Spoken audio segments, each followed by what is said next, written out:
हाँ जी सारा भाइयों ने राम राम। आज पहुंचा होगा जी मेड़ी हरे की सेवा लेके पंजाब में मानसा जिले में गांव काना इंद्रजीत जी भगत जी सेवा करी है गऊआ खातर।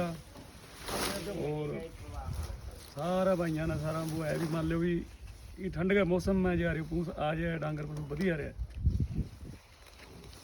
तभी भाई घेर के जाओगे थोड़ा थोड़ा जितने भी आपको सहयोग हो अभी तो जरूर सहयोग करे करो। सरदा गौशाला का मैं मेड़ी गोगा मेड़ी का मैं डांगी ले ली बना दे